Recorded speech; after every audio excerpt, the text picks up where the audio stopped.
नमस्कार. रॉयल कारभारी या आपल्या चॅनलवर तुमच्या सगळ्यांचे स्वागत करते. विशाल संध्या मर्यादित प्रेम भाग 28, भाग 27 या आधीच अपलोड केलेले आहेत. विशाल आला तसा आत्याच्या गळ्यात पडला. आत्याला मिठी मारली. आत्याला म्हणाला, आत्या कशी आहेस ग, आणि किती दिवसांनी येतेस घरी. आत्या विशालला जवळ घेत म्हणाली, आता तसं काही कारण राहिलं नाही ना बाळा. तू जर आमच्या गीताच्या गळ्यामध्ये माळ घातली असतीस तर बरेच वेळा येणं झालं असतं. त्याचा आवाज ऐकला तसा गीता बेडरूम मध्ये बसलेली बाहेर पळत आली आणि विशालकडे एकटक पाहतच बसली. आत्याची आणि गीताची सुई एकाच ठिकाणी अडकली होती. विशाल आत्याला म्हणाला, आत्या अगं लग्न कशाला करायला पाहिजे. तू या घरची मुलगी आहेस, आप्पांची बहीण आहेस. या नात्याने सुद्धा तू येऊ शकतेस. आणि मला परत हा विषय नको आहे. विशाल असं म्हणाला तसा आत्याचा आणि गीताचा हिरमोड झाला. विशाल म्हणाला, आत्या मी आत्ताच आलो आहे, फ्रेश होऊन येतो. विशालच्या हातात मिठाईचा बॉक्स बघून आत्या लगेच म्हणाली, अरे विशाल काय आणलं आहेस रे हातामध्ये. विशाल म्हणाला, बालुशाही आहे. गीता लगेच पुढे आली आणि म्हणाली, आय्या बालुशाही आणली आहे. विशाल मला दे ना बालुशाही, खूप आवडते मला. विशालच्या हातातला बालुशाहीचा बॉक्स गीता घ्यायला जाणार इतक्यात विशालने तो बॉक्स मागे घेतला आणि तिला म्हणाला, मिळेल, सगळ्यांना देणार आहे, पण आधी तुम्हाला दादा म्हण मगच. कारण की गीता आता तुझं मला विशाल म्हणायचं काहीच कारण नाही. कारण की आता माझं लग्न झालं आहे आणि तुला काही चान्स नाही. त्याच्यामुळे हे सारखं विशाल विशाल म्हटलेलं मी ऐकून घेणार नाही, समजलं. सगळ्यांसमोर सांगतोय तुला. संध्या आणि वहिनी आतमध्ये होत्या. दोघी जणींना पण हसू आवरत नव्हतं. खरंच विशाल विशाल होता, अगदी कडक, त्याच्या तत्वांवर जगणारा. संध्याला आता तिच्या नवऱ्याची पप्पीच घेऊशी वाटत होती. आल्यापासून या गीताने खूप मन दुखवलं होतं बिचारीचं. तिला तर काहीच माहिती नव्हतं. विशालने परत गीताच्या डोळ्यासमोर एक चुटकी वाजवली आणि तिला म्हणाला, म्हणत आहेस ना दादा. आत्या म्हणाली, अरे राहू दे की, तिला आवडत असेल तुला फक्त विशाल म्हणायला. आणि कसं तुमचं मैत्रीचं नातं आहे ना. विशाल म्हणाला, आत्या मैत्रीचं नाही, आमचं बहीण भावाचं नातं आहे आणि तेच राहू देत. यावर्षी रक्षा रक्षाबंधनाला येणार आहे घरी मी. गीता मला राखी बांधशील ना. आणि दरवर्षी करतेस अशी नाटकं करायची नाही. मी राखी बांधूनच घेणार तुझ्याकडनं. गीताला आता हसावं का रडावं काहीच कळत नव्हतं. सगळे गालातल्या गालात हसत होते आणि मज्जा घेत होते. विशालने गोड बोलून दोघींची पण चांगलीच जिरवली होती. विशालने संध्याला आवाज दिला, संध्या ए माझी राणी बाहेर ये ना. विशालने कोणाचीच पर्वा केली नाही. डायरेक्ट संध्याला राणी म्हणूनच हाक मारली. आत्याचा आणि गीताचा जळून जळून पार तिळपापड झाला दोघींचा पण. संध्याला वहिनींनी कोपरखळी मारली आणि तिला म्हणाले, जावा मॅडम, तुमचे प्राणनाथ तुम्हाला बोलवत आहेत. बहुतेक बालुशाही तुमच्यासाठीच आणली आहे त्यांनी. विशालने संध्याला परत आवाज दिला, ए माझी लाडूबाई ये ना लवकर बाहेर, बालुशाही आणली आहे, घे लवकर. आई आणि आप्पा एकमेकांकडे बघून गालात हसत होते.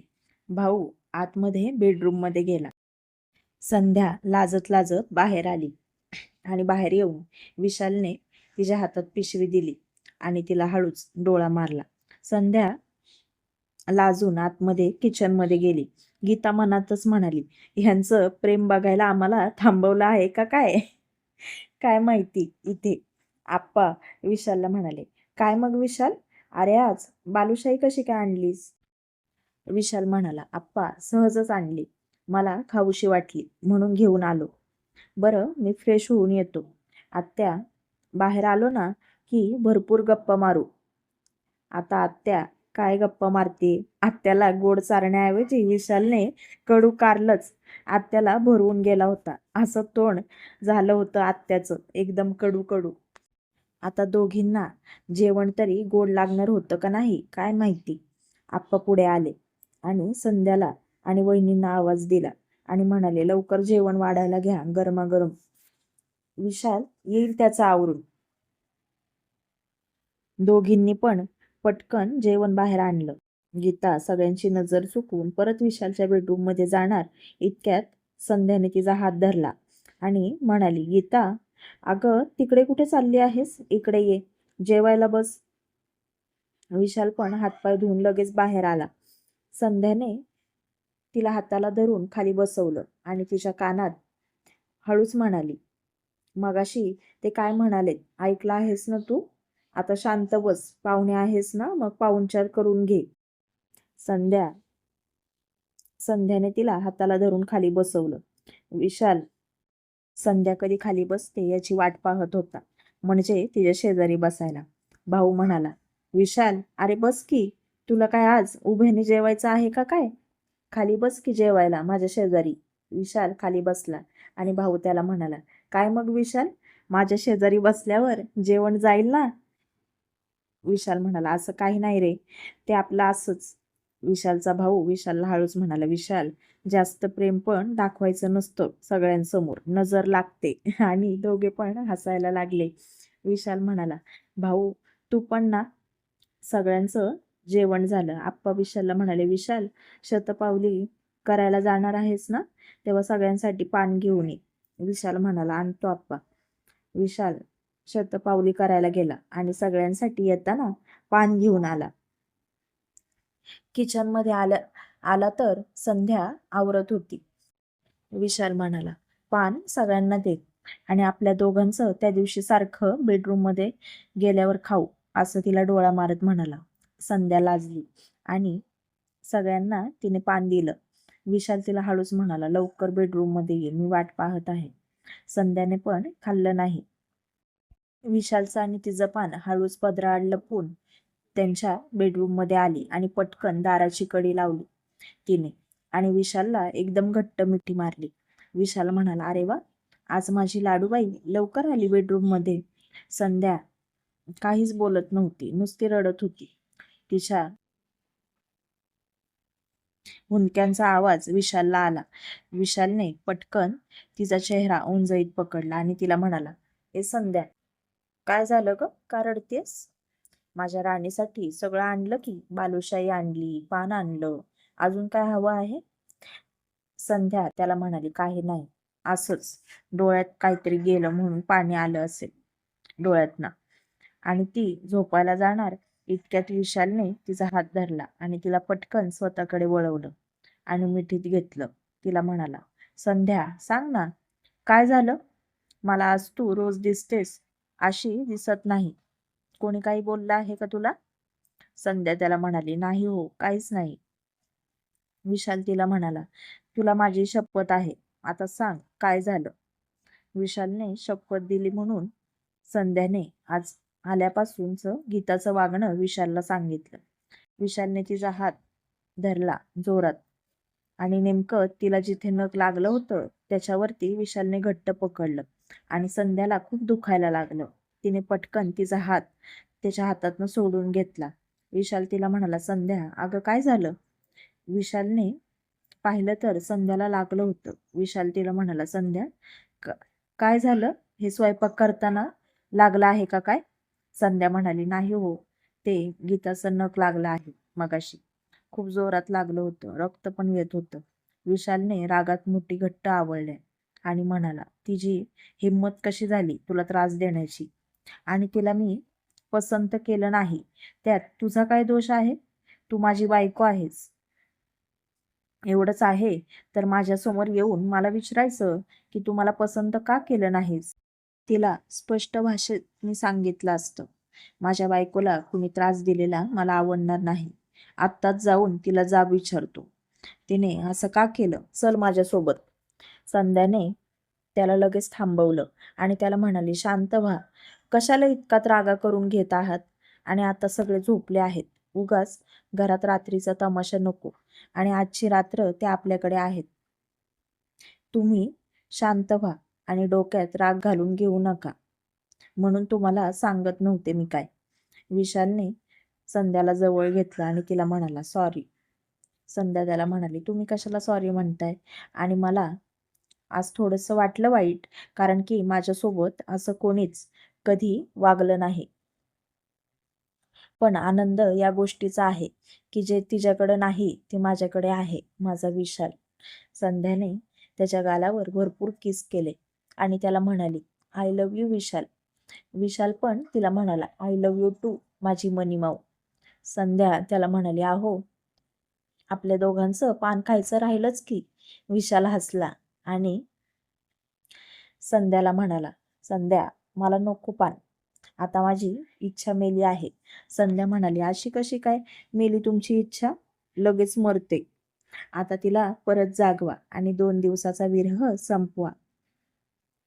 आज संध्या स्वतःच्या तोंडून विशालला प्रणयाची मागणी करत होती आणि विशाल तिला म्हणाला, बायको आज सूर्य कुठल्या दिशेने उगवला होता ग?